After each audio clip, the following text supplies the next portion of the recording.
Good morning, dear children, class 12 students. Now today we are just going to discuss about the chapter first, that is called the electrostatics.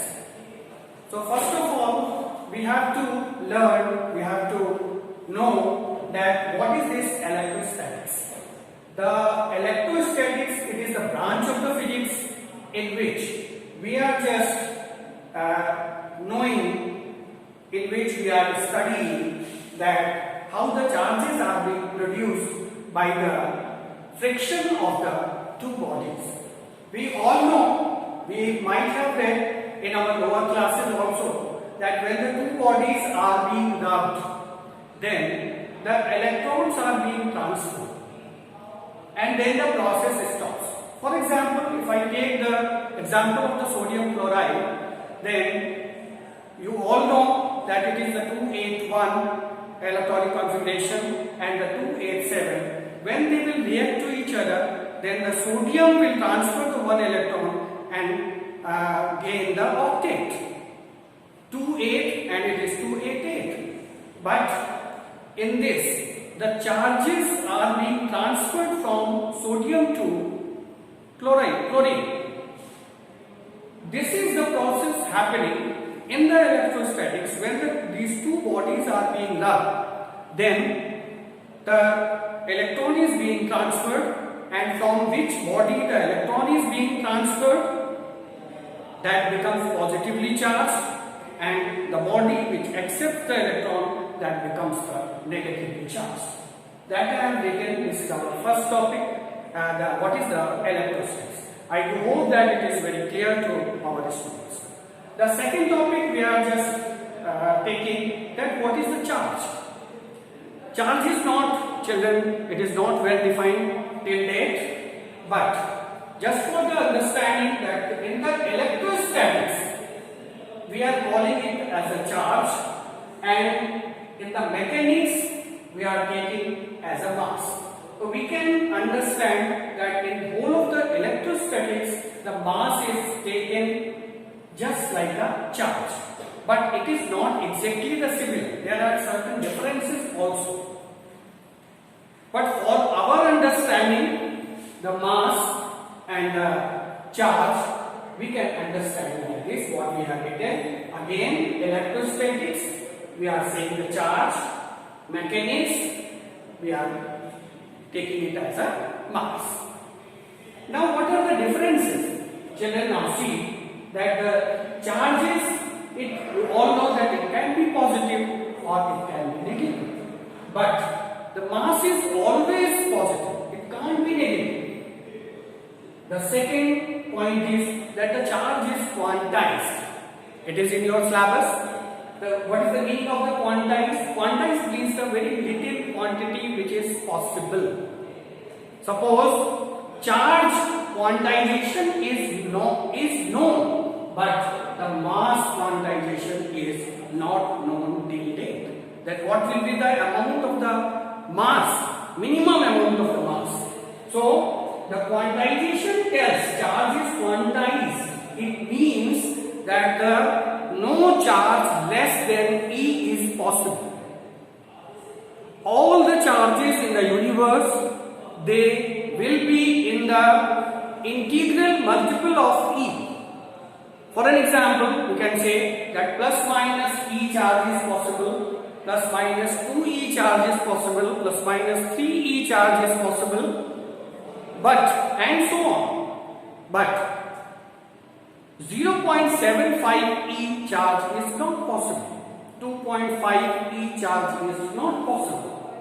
So this property of the charge is called the quantization, and we can write here also in the mathematical form Q is equal to plus minus N into E, where N is, the value of the N is 1, 2, 3 or 4 and so on.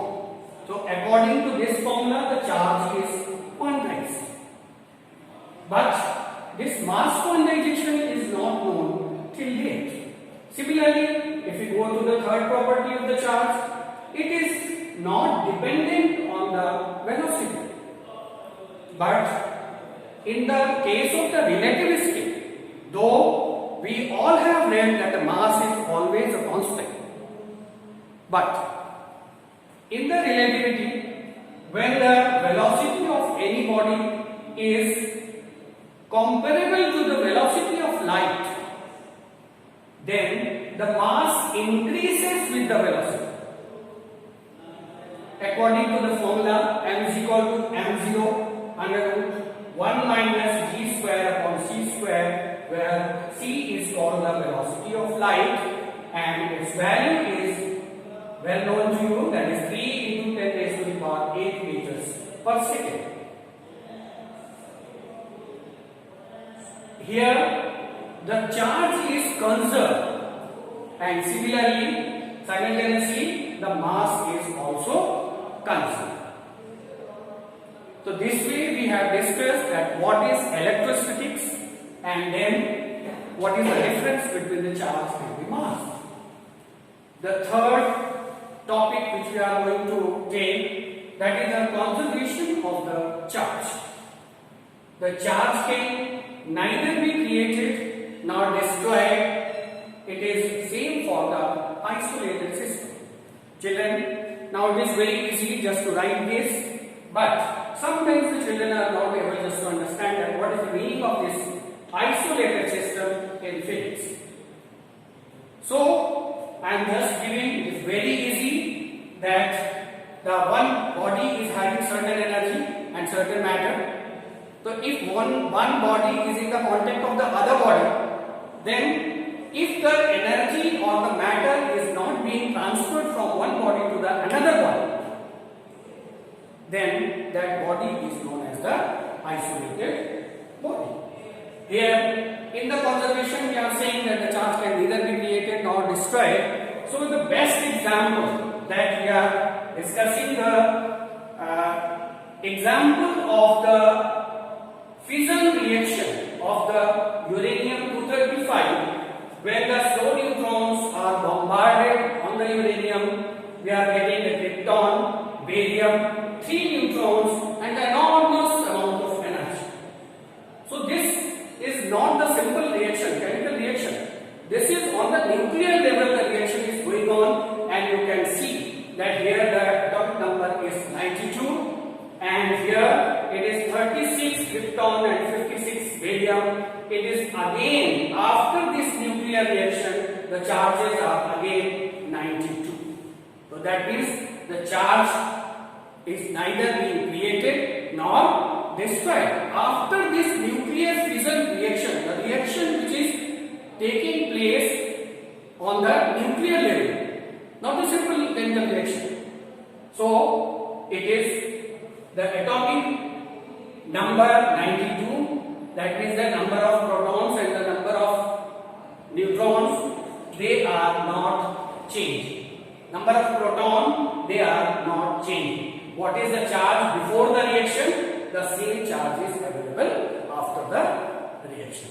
So children, we have discussed today the 3 topics of on the initial stage, and rest of the topics we will discuss in our next lecture.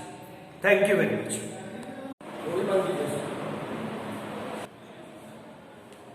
Yes, dear children of class 12, now this is my second video on the electrostatics. We have read about the charge, what is electrostatics. Now today we are going to discuss about the Coulomb's law. So we all know that in the mechanics what is mass, in the electrostatics this is called the charge.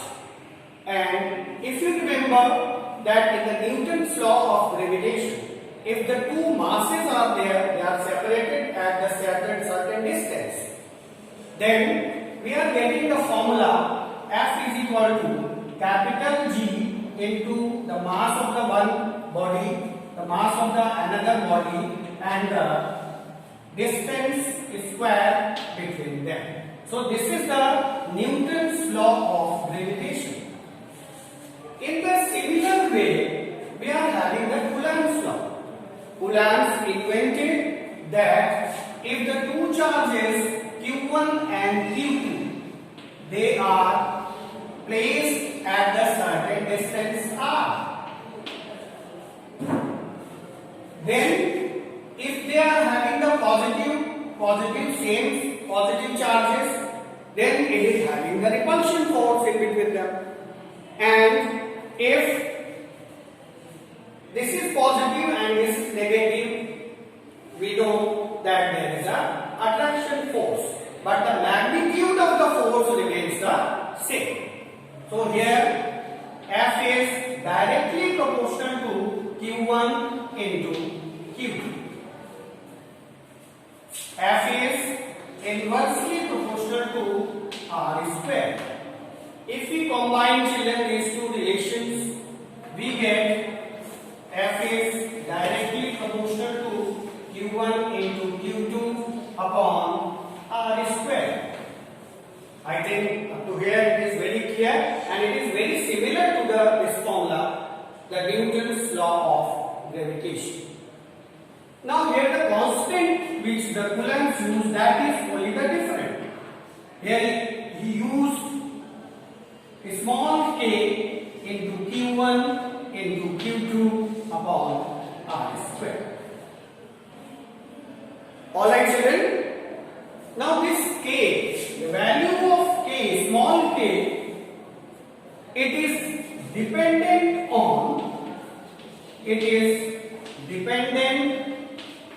on first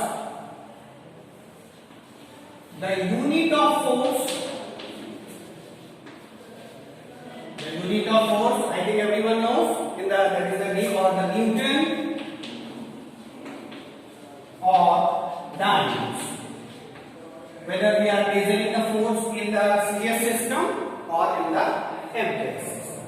The second thing on which it is dependent, that is the medium in which the charges are placed. The charges are placed. So these are the two factors on which this small k depends. And the small k is having the value 1 upon 4 pi epsilon naught. This epsilon naught is another constant and called permittivity of the free space. Epsilon naught is another constant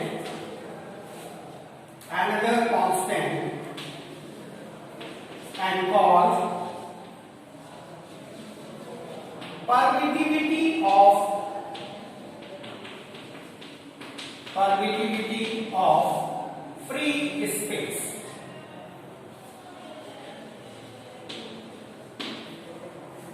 Now this permittivity of free space and the permeability of the free space, these are the two terms which are related to the electrostatics. This permittivity is related to the electric charges and the permeability is related to the magnetism. And if you combine these, that how many lines of forces they are passing through that particular material. So firstly, we have observed that how many electric lines of forces they are passing through the free space or through the vacuum. So that is known as the how many lines they are permeating that particular material. We will discuss these terms in details in next lecture.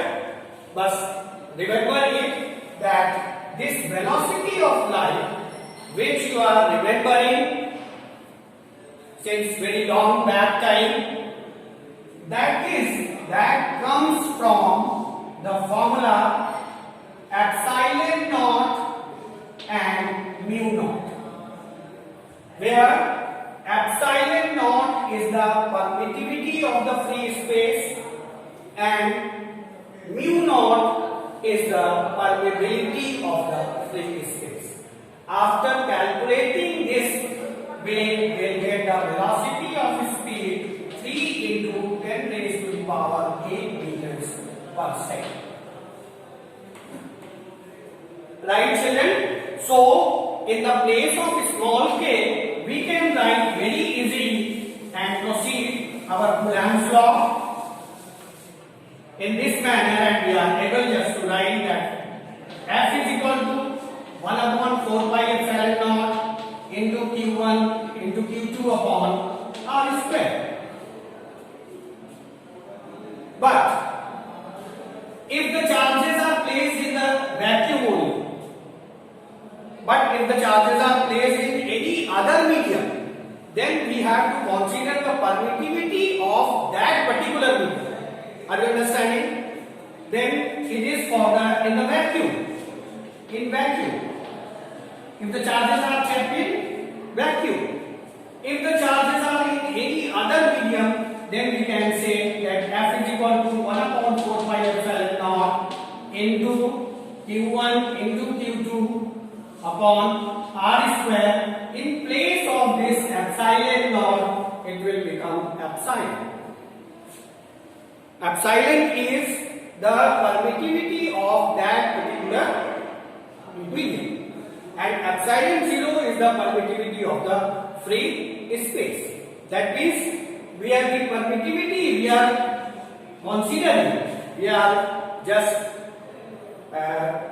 comparing with the permittivity of the free space, and this is called the capital K. And this is called the relative permittivity or the dielectric constant. It is called the relative permittivity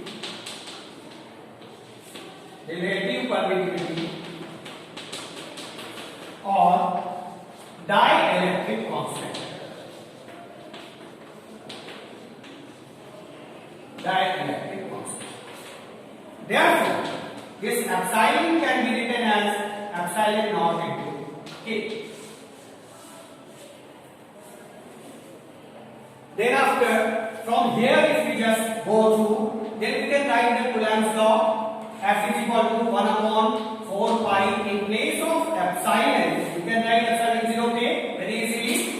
So the formula is epsilon 0 K into Q1 into Q2 upon R square. I think up to here it is clear to everyone. Now, the one problem is because we are studying the class 12 and we know that we are having the scalar quantities and the vector quantities, and here on the one side, so it is this equation is not balanced according to the vector algebra. On the left side, the force is a vector quantity, and on the right hand side, no vector quantity is there. So it is 4 pi epsilon naught K into Q1 into Q2 upon R square. Now the only solution is your previous knowledge. That is the class 11. That is the unit vector you have read, and unit vector is represented by the R cap, where R vector upon magnitude of vector. This is the unit vector. So if we just multiply on the right hand side by the unit vector, then we can say that this is the perfect equation of the Coulomb's law according to the vector algebra. So this is the vector form of the Coulomb's law. Then after, F is equal to 1 upon 4 pi epsilon naught K into Q1 into Q2 upon R square. Substitute this value vector R upon magnitude of vector R, and then finally we are getting the equation epsilon naught K into Q1 into Q2 upon mod of RQ. So on this class 12 level, this is the standard formula for the Coulomb's law. On the next lecture, we will discuss about the position vectors, and according to the position vector, we will write the same formula in that form also. But children, remember it when you are just calculating the numerical problem, solving the numerical problems, then only the magnitude is given, not the vector. Vector form is not needed because the numerical solving is you want the magnitude of the force. So you have to apply the simple formula for calculating the numericals, that is F is equal to 1 upon 4 pi epsilon 0 into Q1 into Q2 upon R square, or 1 upon 4 pi epsilon 0 K into Q1 into Q2 upon R square. One thing very important, that the dielectric constant of water is very high, is 80. So if these two charges are kept in water, so 1 upon 4 pi epsilon 0 into 80, that means the force reduces to 1 upon 80 times. Thank you children. Next time we'll just discuss this formula according to the position vector. Thank you very much.